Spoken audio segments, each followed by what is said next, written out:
오늘이 대강절 첫 번째 주일입니다. 그래서 저희가 이제 성탄을 준비하는 그런 시간들을 갖기를 원하는데요. 자, 여러분, 예수님이 이 땅에 오신 목적이 무엇입니까? 마태복음 1장 18절부터 25절에 보면 예수님이 이 땅에 오신 목적이 두 가지로 나와 있는데요. 첫째, 우리를 구원하러 오셨습니다. 아멘. 여러분, 너무나 당연한 거 요새 아멘 안 하는데 아멘 하셔야 돼요. 요즘에 정말 온 세계가 다 같이 이 당연한 아주 기본적인 너무나 중요한 이 진리들을 그냥 가볍게 여기는데 그냥 온 세계가 합쳐서 지금 무시하고 있는 이때에 우리는 그런 중요한 선포가 되어질 때마다 하나님 앞에 그리고 또 다른 사람들 앞에 들리게 아멘으로 화답을 하셔야 됩니다. 자, 우리를 구원하러 오셨습니다. 그게 예수님이 이 땅에 오신 목적이죠. 참 중요한 목적입니다. 마태복음 1장 21절에 보면 아들을 낳으리니 이름을 예수라 하라. 이는 그가 자기 백성을 그들의 죄에서 구원할 자이심이라 하니라. 이렇게 말씀하고 있습니다. 마가복음 10장 45절에도요. 인자에 온 것은 섬김을 받으려 함이 아니라 도리어 섬기려 하고 자기 목숨을 많은 사람의 대속물로 주려 함이라 라고 말씀하고 있습니다. 우리를 구원하시기 위해서 대속물로 이 땅에 오셨다고 말씀하고 있습니다. 그리고 그 유명한 요한복음 3장 16절 17절 말씀을 보시면 하나님이 세상을 이처럼 사랑하사 독생자를 주셨으니 이는 그를 믿는 자마다 멸망하지 않고 영생을 얻게 하려 하심이라. 하나님이 그 아들을 세상에 보내심은 세상을 심판하려 하심이 아니요 그로 말미암아 세상이 구원을 받게 하려 하심이라 라고 3장 17절에 이어서 말씀해 주고 있습니다. 그래서 예수님께서 이 땅에 오신 목적은 우리를 구원하러 오신 것입니다. 절대로 양보될 수 없습니다. 그리고 두 번째로 이 땅에 예수님이 오신 이유는, 목적은 우리를 구원하시기 위한 것이고 또 하나는 우리와 함께 있기를 원하셨습니다. 그게 23절의 말씀이죠. 마태복음 1장 23절에 보라 처녀가 잉태하여 아들을 낳을 것이요 그의 이름은 임마누엘이라 하리라 하셨으니 이를 번역한 즉 하나님이 우리와 함께 계시다 함이라 라고 말씀하고 있습니다. 예수님이 이 땅에 오신 목적은 우리를 구원하시고 우리와 함께 하시려고, 우리의 구주가 되어주시고 우리의 주님이 되어주시려고 이 땅에 오신 것입니다. 그래서 마태복음 18장 20절에 보면 우리와 함께 하신다는 말씀, 마태복음은 이게 다 나와요. 마태복음은 하나님 우리와 함께 하신다라고 하는 말씀을 전하려고 하는 것과 같아요. 제가 어느 날 마태복음 28장을 20절을 찾으려다가 잘못 18장 20절을 찾았는데 18장 20절에도 똑같은 말씀이 나오더라고요. 두세 사람이 내 이름으로 모인 곳에는 나도 그들 중에 있느니라. 그리고 마태복음 28장 20절에 내가 너희에게 분부한 모든 것을 가르쳐 지키게 하라. 볼지어다 내가 세상 끝날까지 너희와 항상 함께 있으리라. 이게 다 임마누엘입니다. 그래서 우리 주님께서는 우리를 구원하시고 우리와 함께 계시기 위해서 이 땅에 오셨습니다. 예수님은 우리의 구주, 예수, 마태복음 1장 21절에 예수님으로 오셨고 또 주님으로 임마누엘, 마태복음 1장 23절에 임마누엘이 되시기 위해서 이 땅에 오셨습니다. 할렐루야. 자, 그래서 예수님은 우리의 구원을 위한 유일한 문이시면서 요한복음식으로 말한다면 요한복음 10장 7절에 보면 예수님은 우리의 구원을 열어주는 유일한 문이시며 양의 문이시라고 했어요. 그래서 정관사를 붙입니다. I am a gate가 아니라 I am the gate. 정관사 더를 붙여서 유일한 문이시라는 겁니다. 우리를 구원해 주시는 유일한 문이실 뿐만 아니라 또 요한복음 10장 11절에는 선한 목자라고 되어 있습니다. 그러니까 우리의 구원의 유일한 문이시며 또 들어온 양들을 선한 목자로 우리를 인도해 주시겠다라고 하는 것입니다.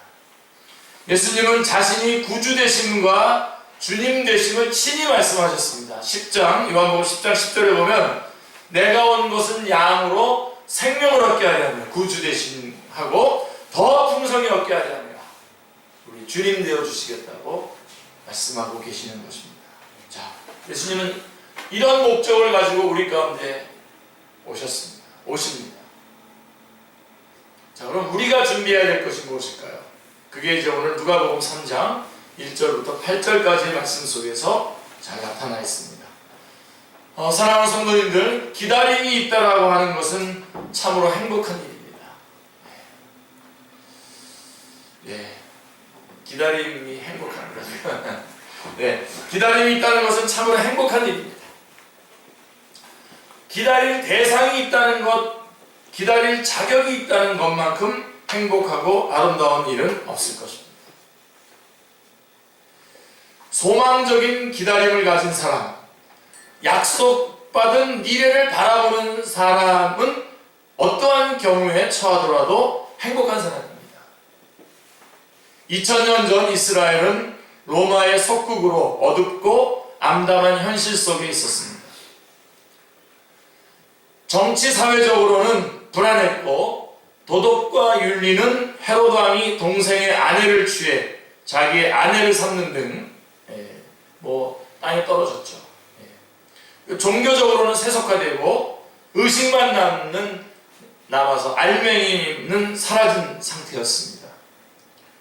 그래도 이스라엘 백성들이 희망을 잃지 않았던 것은 메시아 대망 사상입니다. 그것 때문에 그래도 이스라엘 백성이 희망을 잃지 않았던 것입니다. 메시아를 갈망하는 이스라엘 백성에게 400년 동안이나 예언자들의 메시지가 끊어져 있었습니다.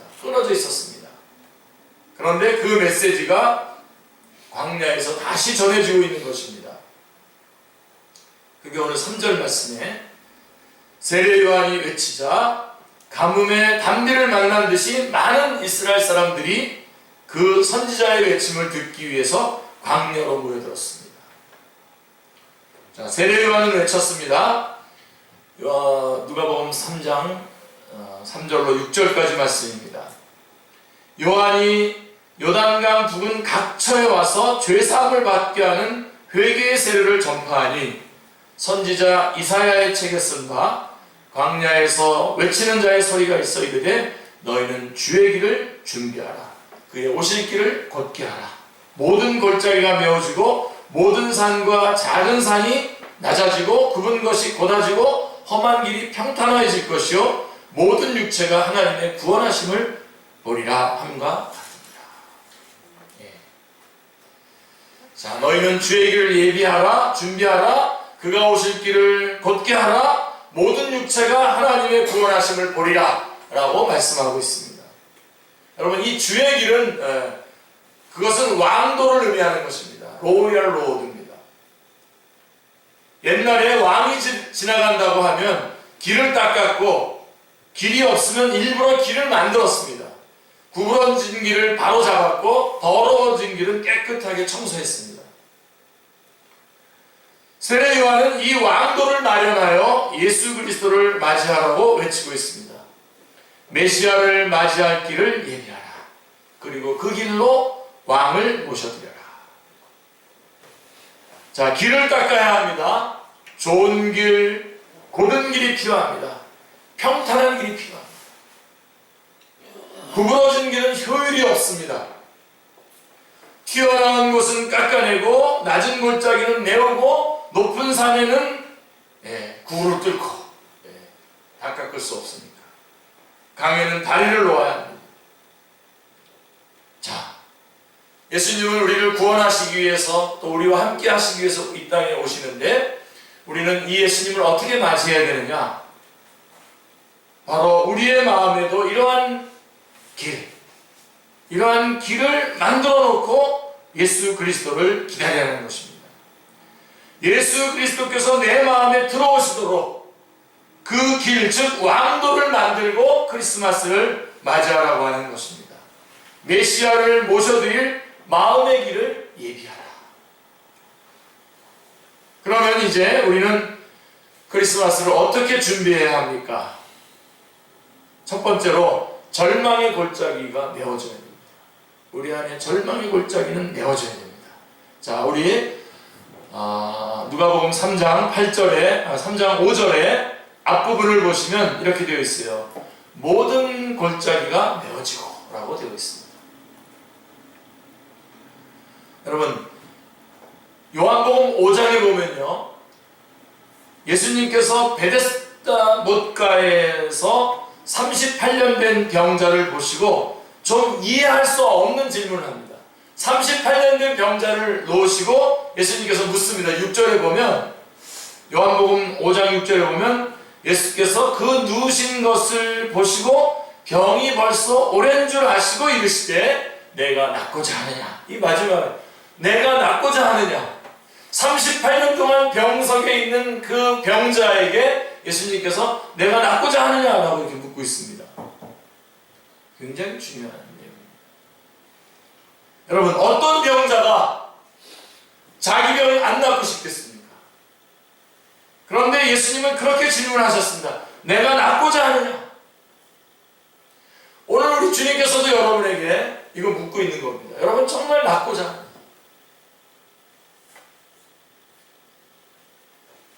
이 질문에 심각한 의미가 있습니다. 여러분, 이 환자는 38년간 실망과 좌절을 거듭해왔습니다. 네. 그 38년 그곳의 사건에 대해서 자세히 설명하지는 않겠습니다만은 함께 이렇게 친하게 지내던 사람들 가운데도 그 중에 갑자기 물이 동하면 첫 번째 뛰어들어가는 사람이 병을 앓는다는 그런 이야기가 있어가지고 함께 이렇게 나누다가도 물이 동하면 확 제쳐놓고, 특별히 이 사람은 오랜 병을 앓고 움직이지 못하는 그런 병이기 때문에 누가 도와주지 않으면 뛰어들어갈 수가 없어요. 하여간 38년 동안 실망과 좌절을 거듭해왔습니다. 그리고 이제 예수님을 보았는데도 또 좌절하려고 하고 있는 것입니다. 좌절이 습관이 된 거예요. 지금 내가 만나고 있는 이분은 예수님이고 이분을 통해서는 내가 좌절하지 않을 수 있는데도 불구하고 이 사람은 그동안 너무나 많은 좌절을 겪었기 때문에 지금 또 좌절하려고 하는 것입니다. 그래서 주님께서 심각하게 묻고 있는 겁니다. 낫고자 하느냐? 저는 요즘 우리 그리스도인들에게서 이런 걸 많이 느낍니다. 여태까지 헌신적으로 살아온 사람들 중에 그거를 너무나 손해봤다고 생각하는 사람들이 참 많아졌습니다. 여태까지 주님을 위해서 헌신적으로 살아온 거가 다른 사람들 보니까 그렇게 안 살고도 잘 살아가는 것 같으니까 그거를 너무 억울하게 생각하는 사람들이 많아요. 그래서 이제 그런 사람들이 묻는 겁니다. 정말 계속해서 그리스도 안에서 헌신적인 그리스도인으로 살아가길 원하느냐? 묻고 싶어져요.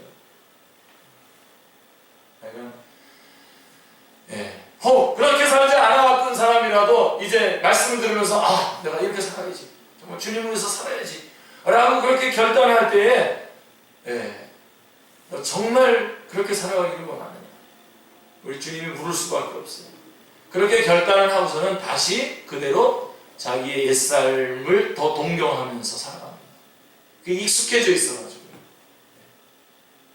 사실 여러분, 이건 아주 심각한 질문이고, 이것을 낫고자 하느냐 그랬을 때 낫겠습니다, 낫기 원합니다 라고 말하는 것은 사실은 굉장한 결단입니다.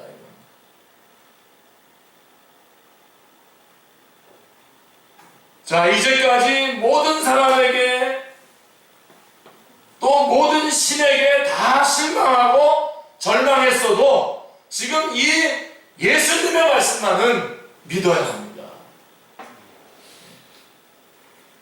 아무리 많은 사람에게 배신을 당했어도 예수님만은 믿어야 합니다. 자, 우리는 나는 망했다, 나는 자격이 없다, 나는 구제불능이다 라고 하면서 자기를 학대하고 쓰러지는, 그렇게 쓰러지면 안 됩니다. 우리 안에 그런 사람들이 많은데 그렇게 되면 안 돼요. 여러분, 구원받을 자격은요 우리에게 있는 게 아닙니다. 아멘이죠? 네.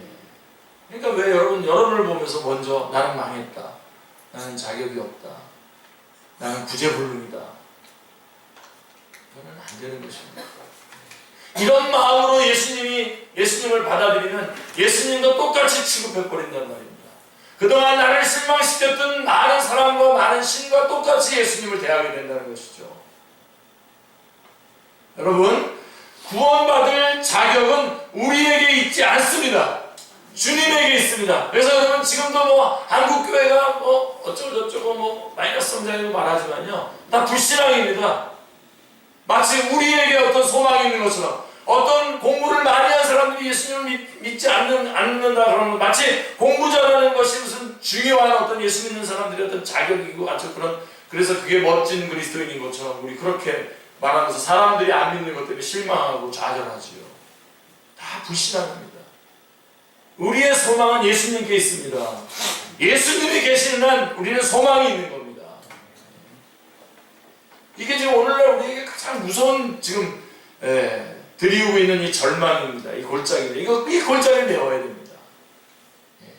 로마서 1장 1절은 복음은 하나님의 복음이라고, 로마서 1장 1절은 복음을 하나님의 복음이라고 말씀하고 있습니다. 이것은 우리의 구원이 하나님께서 베푸시는 일방적인 은혜임을 말씀해주고 있는 것입니다.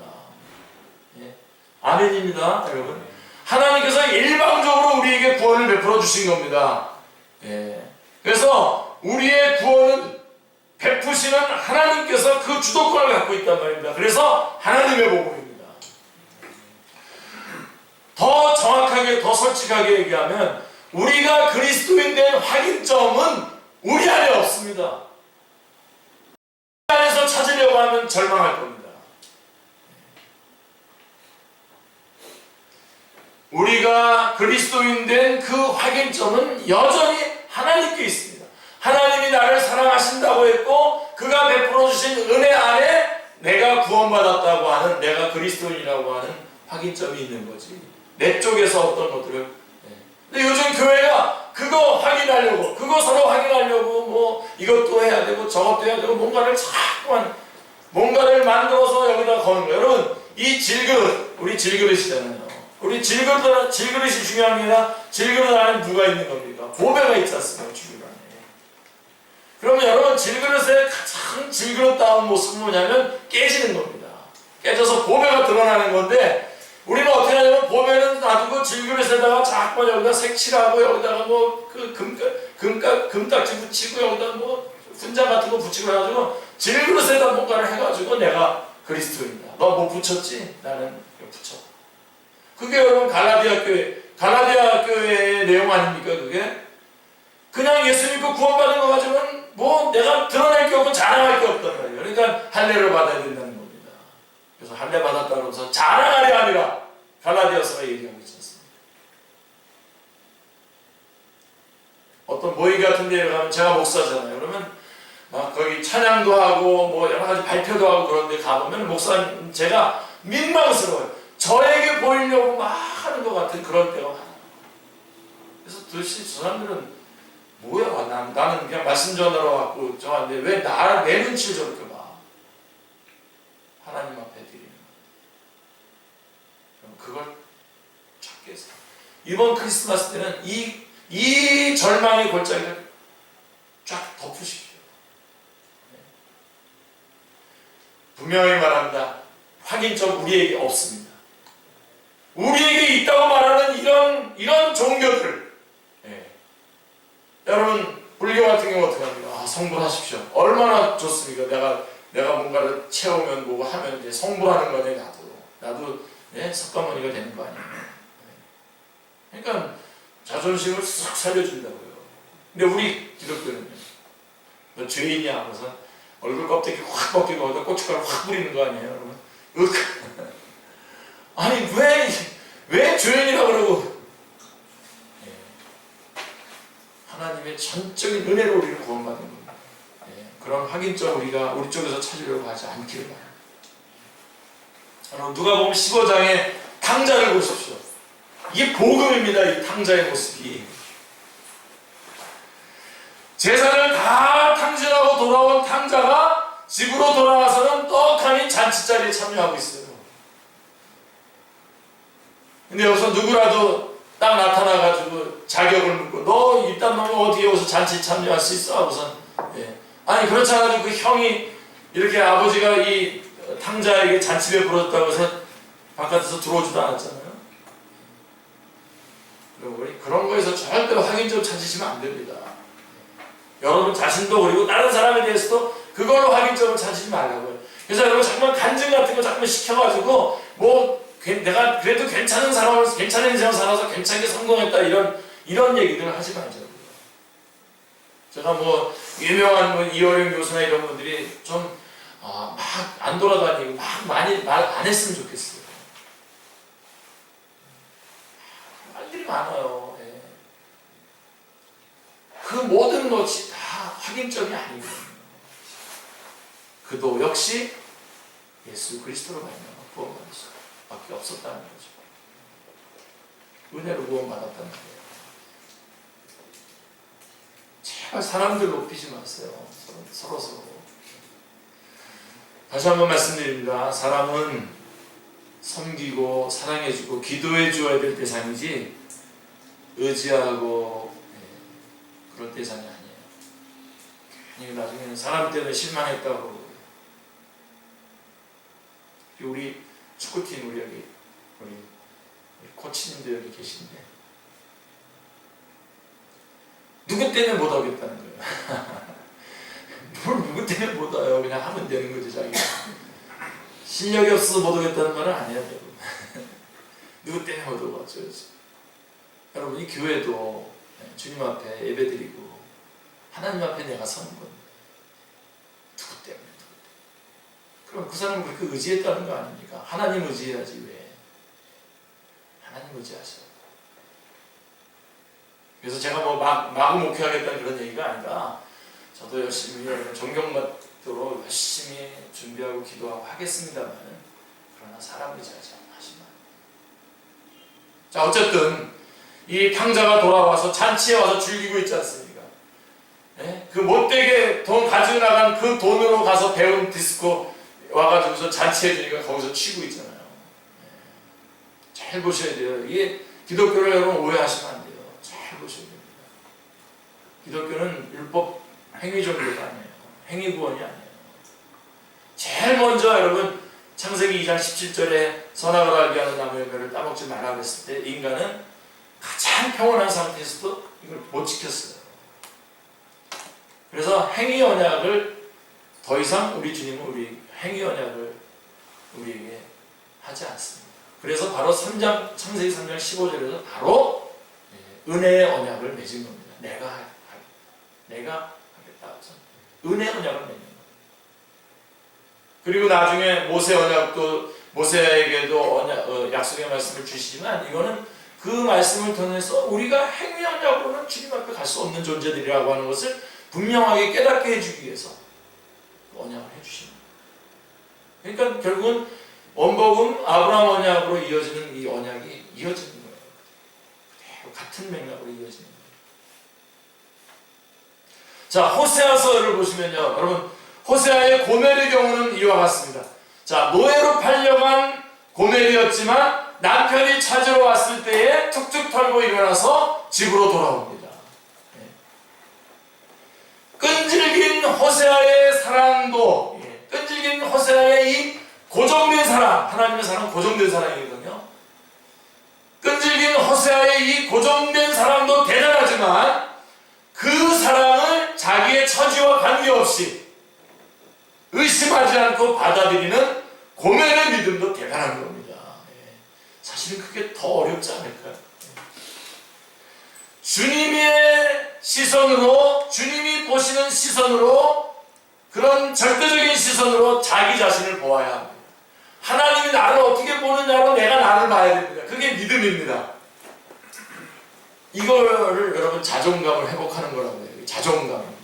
하나님이 나를 얼마나 소중하게 여기는지를, 나 같은 자를 그래서 주님께서 창세전에 그리스도 안에서 성부 하나님, 성자 하나님, 성령 하나님이 나를 선택하시고 나를 작정하시고 역사 현장에서 우리를 불러내시고 구원해 주셨다. 이런 어마어마한 하나님이 나에게 사랑하신다. 그리고 여러분, 사랑하신다고 우리는 자녀들 사랑한다고 그러지만 능력이 없어가지고 뭐 못해주잖아요. 근데 우리 주님은 우리를 사랑하실 뿐만 아니라 주님은 전능하신 분이십니다. 할렐루야. 이거 좀 들떠도 됩니다. 이 마음에. 정말 그걸 믿는 겁니다. 여러분, 내 입을 넓게 열어 내가 채우리라 하지 않습니까? 과감하게 요구하세요. 주님 앞에. 여러분들이 크게 요구하시고 주님의 뜻에 따라서 주님은 여러분을 인도해 주실 것입니다. 이 고면의 믿음이 참 대단합니다. 주님이 보시는 나의 절대적인 가치가 무엇입니까? 창세기 1장 31절을 보시면 하나님이 지으신 그 모든 것을 보시니 심히 좋았더라. 저녁이 되고 아침이 되니 이는 여섯째 날이니라. 뭐라고 되어 있습니까? 심히 좋았더라는 거예요. 우리를 보고 심히 좋았단 말입니다. 우리 주님 바뀌셨습니까? 그럼 이제는? 그때 우리를 보시고 심히 좋았다. 그래서 이 천지만물을 지을 때 굿 그러다가 우리 인간을 창조해 놓으시고는 very good 그랬단 말이에요. 가장말로 나중에 좀 가르쳐 주세요. how 그러다가 how 그랬단 말이에요. 누가 중국말 아는 사람이 성조 틀렸습니다. 우리를 만들어주고 그렇게 기뻐하셨단 말이에요. 믿음이란 하나님이 나를 보시는 그 시선으로 내가 나를 보는 것입니다. 절대로 놓치지 마세요. 그냥 어디든지 가서 이렇게 내세우지 마세요.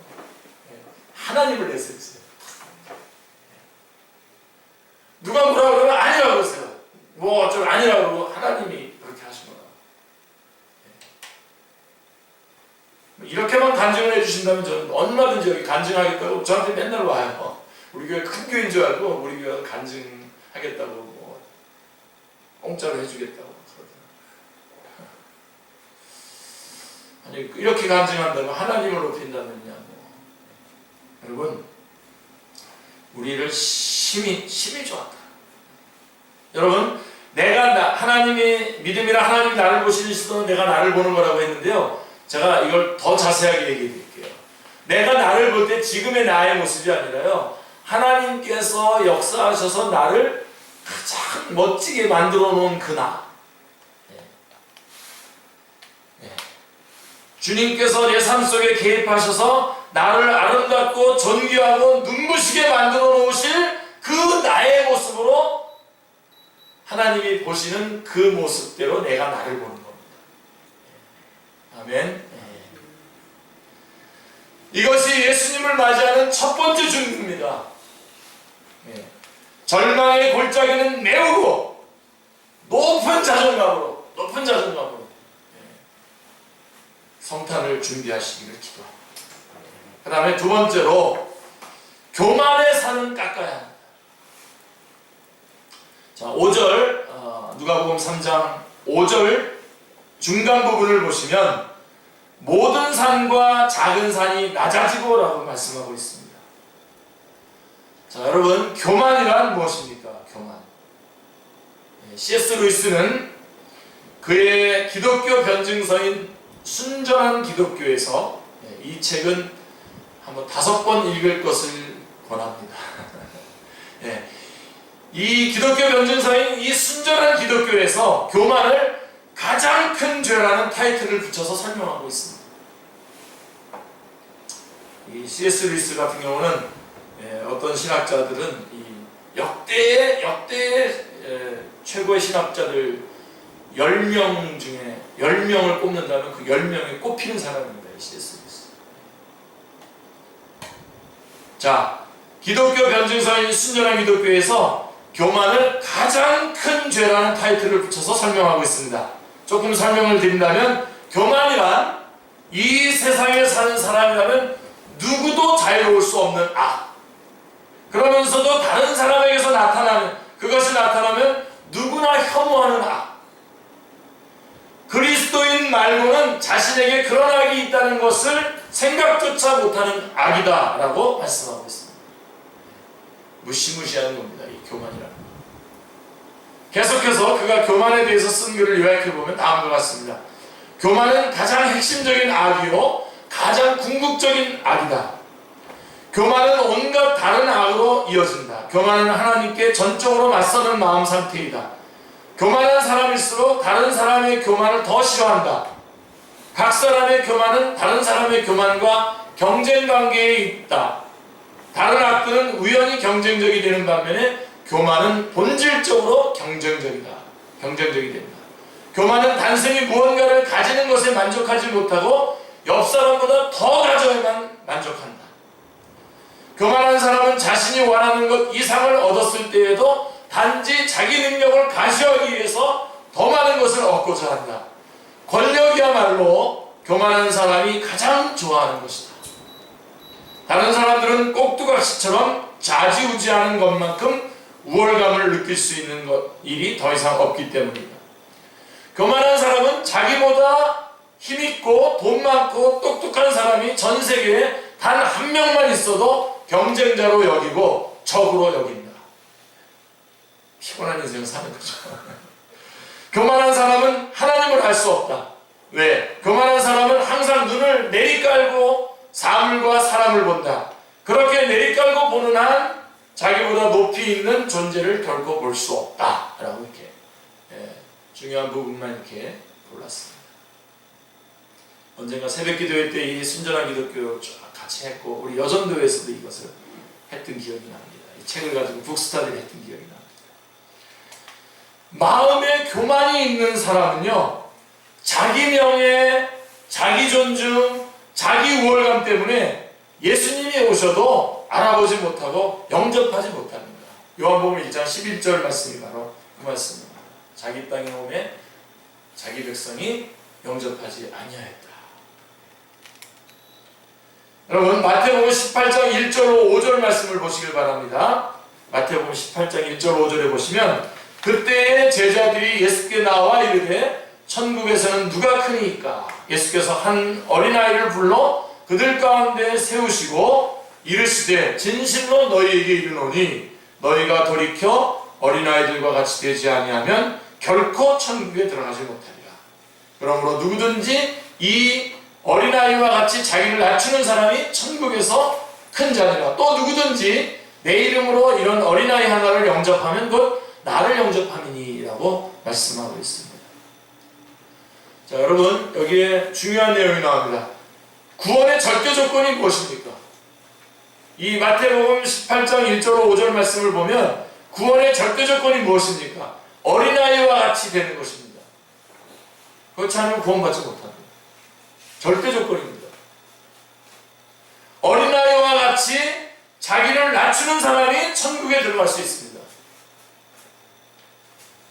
자, 교만의 산을 꺾고서야 주님을 맞이할 수 있습니다. 작은 산은 깎고 너무 높아서 깎을 수 없는 산은 터널을 내서라도 주님의 길을 예배해야 합니다. 이 교만의 산을 깎고 겸손으로 성탄을 준비하시기를 기도합니다. 그래서 우리는 하나님 앞에서 겸손, 그리고 하나님 안에서 높은 자존감. 하나님 앞에서 주님 저희는 죄인입니다. 그러나 주님이 나와 함께 하시겠다면 올 수 있어, possible. 내가 뭐든지 할 수 있다 하고선 높은 자존감을 가지고 나가야 됩니다. 거꾸로 가면 안 됩니다. 낮은 자존감이 교만으로 가면 안 됩니다. 겸손한 마음과 높은 자존감으로 이번 크리스마스를 맞이하시길 바랍니다. 그리고 굽은 것은 펴져야 합니다. 5절 중간 부분을 보면 굽은 것이 고다지고 라고 말씀하고 있습니다. 어두워진 것은 밝혀져야 하고 정견은 정견으로 수정되어야 합니다. 하나님과 내가 화해하는 데 방해되는 것들, 이웃과 내가 하나 되는 데 방해되는 것들, 이런 구부러진 것들이 펴져야 합니다. 마음이 구부러진 사람의 눈에는 모든 것이 삐뚤어지고 왜곡되어 보입니다. 그들은 매사에 비판적이고 비관적입니다. 그래서 칭찬은 아첨처럼, 칭찬하면 아첨으로 들어요. 충고하면 멸시처럼 들어요. 위로는 조소처럼 받아들입니다. 마치 깨진 거울처럼 그 구부러진 마음으로 하나님의 말씀을 듣고 예수 그리스도를 보니 바로 듣고 볼 리가 없는 것입니다. 예수님 당시에 제사장, 바리새인, 서기관들도 예수님을 기다렸습니다. 그런데 결국은 구부러진 마음으로 예수님을 십자가에 못 박아 죽였습니다. 구부러진 마음을 펴고서야 예수님을 만날 수 있습니다. 구부러진 마음은 펴고 곧은 마음으로 성탄을 준비하시기를 기도합니다. 아멘. 그 다음에 하나 더요. 과거의 경험에서 자유해야 합니다. 5절 뒷부분을 보시면 험한 길이 평탄해질 것이요 라고 말씀하고 있습니다. 자, 항상 문제는요, 상처와 쓴뿌리입니다. 상처와 쓴뿌리. 그래서 여러분, 제가 알려드릴게요. 상처를 처리하는 방법. 뭐 상처받았다 하고 그러는데, 상처를 처리하는 방법을 제가 오랫동안 이거 수집해가지고 제가 정리를 했어요. 4가지로. 가르쳐 드릴까요? 네. 자, 첫째로, 누가 상처를 주면 받지 마십시오. 이게 첫 번째 원칙이에요. 누가 상처를 주면 받지 말아요. 그리고 두 번째로, 상처를 받았다면, 상처를 받지 말아야 되는데 상처를 받았다면 빨리 상처와 익숙해지십시오. 저 같은 경우는 이 머리 안 벗겨지길 바라서 안 받기를 원했는데 벗겨지더라고요. 그래서 빨리 받아들였어요. 그리고 빨리 익숙해져야 되고요. 셋째로, 절대로 그 받은 상처를 가지고 저주된 자리로 가면 안 됩니다. 은혜의 자리로 가십시오. 예, 제가 아는 선교사님, 지금은 이거 말하면 안 될 것 같아요. 나라는 안 될 것 같고, S나라로 지금 가서 사역하고 있는데, 그분은 결혼해서 남편한테 많은 구박을 받았어요. 많이 힘들었어요. 그래서 이혼을 했어요. 그리고선 여자들이 가장 어려움을 겪는 나라가 어딘가, 그 나라로 선교사 갔어요. 자기가 상처받았는 나라. 오히려 나와 같이 여자들이 많이 어려움을 겪는 나라, 그래가지고 타직이라고 하는 곳으로 갔다가 지금 이제 S 쪽으로 갔는데요. 열심히 사역하다가 좀 못된 짓도 하고 또 바람도 피고 그런 남편을 다시, 자기 남편, 병 들어있는 자기 남편을, 이혼한 남편을 다시 맞아들여요. 그래서 건강도 회복되고 그래가지고 같이 성교지로 좀 나가겠어요. 아주 젊었을 때부터 제가 같이 사역을 했었다가 그런 소식을 듣고, 이혼했다는 소식 듣고, 그래서 참 많이, 저는 힘들었는데 본인은 그 힘든 걸 가지고 오히려, 그래서 그래, 나 같은 거 죽어버려야지, 그래서 그런 쪽으로 저주된 자리로 간 게 아니라 오히려 나같이 이렇게 어려움을 겪는 여자들이 좀 어려움을 겪는 나라, 거기 가서 사역을 하면서 회복이 되고, 본인은 하나님 앞에 영광을 드리고, 이 모습을 보고 다시 남편 다시 결혼해가지고 사역을 지금 잘 감당하고 있습니다. 저는 매일 10시만 되면 그 가정을 놓고 기도합니다. 지금. 자, 그래서 받은 상처를 가지고 저주된 자리가 아니라 은혜의 자리로 가시고, 그 다음에 4번째로, 더 중요한 거는, 이건 다, 우리 상처는 다 있습니다, 누구나. 근데 이 4번째로, 상처를 받은 것으로 얻어진 교훈을 가지고 다른 상처받은 사람들을 돕는 사명의 자리로 가십니다. 몇 가지 가요. 이게 그리스도입니다. 그래서 여러분, 우리가 고난을 받잖아요. 고난은 항상 우리에게 선교적인 사명이 있는 겁니다. 내가 받고 있는 그 고난의 그 고난으로 인해서 내가 도와야 할 사람들이 있다는 것을 볼 수 있어요. 그래서 우리는 고난을 받잖아요. 그럼 고난을 시련으로, 훈련으로 받습니다.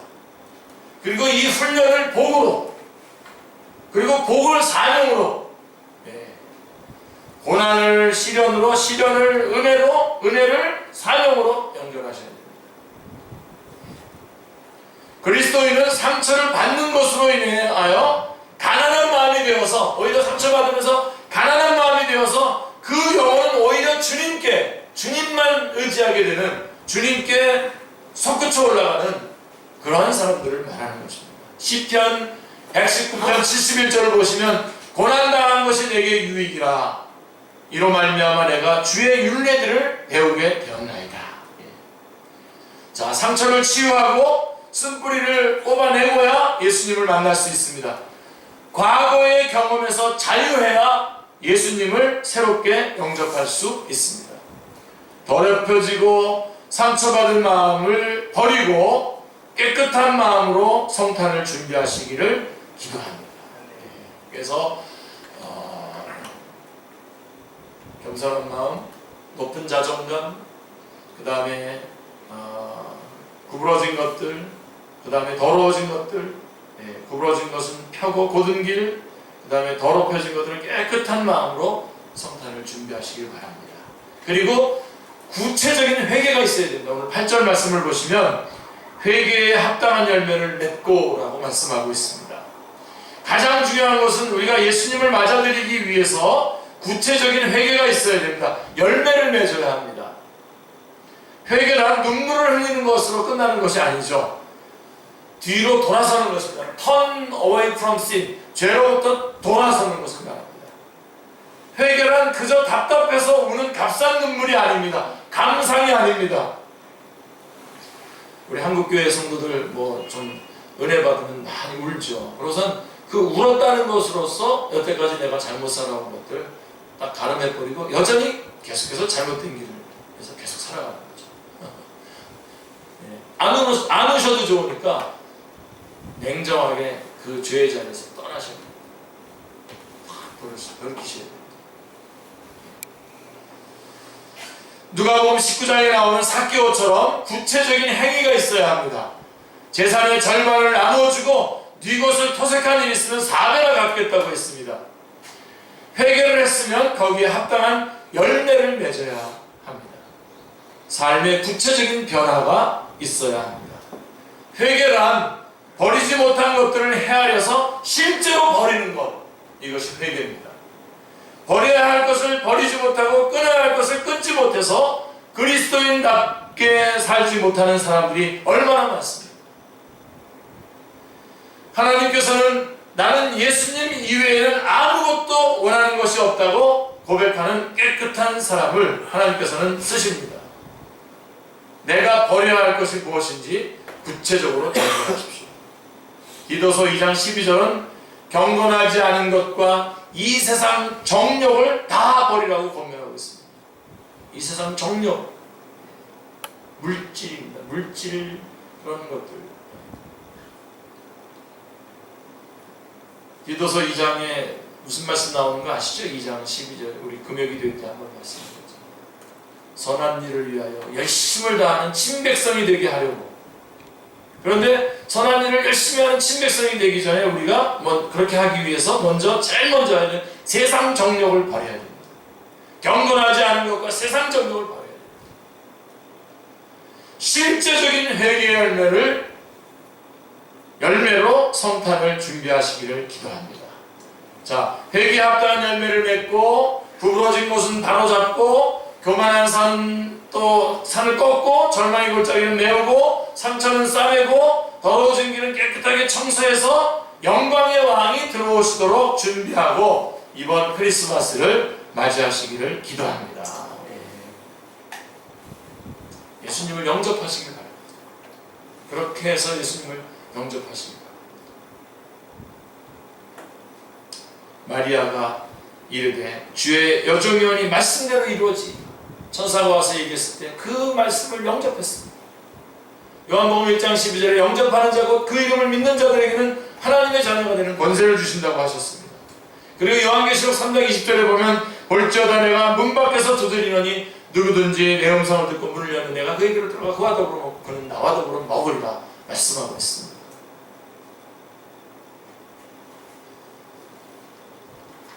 자, 다 말씀 끝났습니다. 근데 하나만 더 덧붙여 보면, 만약에 우리가 이런 마음을 준비하지 않으면 어떻게 되죠? 예수님 못 오십니까? 이사야서 9장 6절 7절에 보면 하나님의 열심이 그것을 그렇게 가능하도록 역사하시겠다는 겁니다. 그러니까 내가 겸손해지지 않으면 겸손하도록 꽝 뚫고 들어오시겠다는 겁니다. 우리 하나님께서 친히 골짜기를 메우시고 산을 헐어버리시고 굽은 길을 바로 잡아놓으십니다. 어려움과 역경을 겪게 되는 거죠. 우리가 이것을 통해서 하나님이 원하시는 데까지 우리를 낮추시고 하나님께서 원하시는 수준까지 우리를 진실하게 만드시는 것입니다. 아무쪼록 이번 크리스마스 성령님 여러분 안에 역사하셔서 여러분의 귀한 마음으로 겸손하고 높은 자존감의 마음, 곧고 깨끗한 마음, 회개의 열매를 맺어내는 마음으로 예수님을 영접하시는 여러분들 다 되시기를 주님의 이름으로 축원합니다. 기도하겠습니다. 하나님 아버지, 이제 이번 올해도 저희가 크리스마스를 준비합니다. 언제든지 주님께서 저희들의 마음에 오시는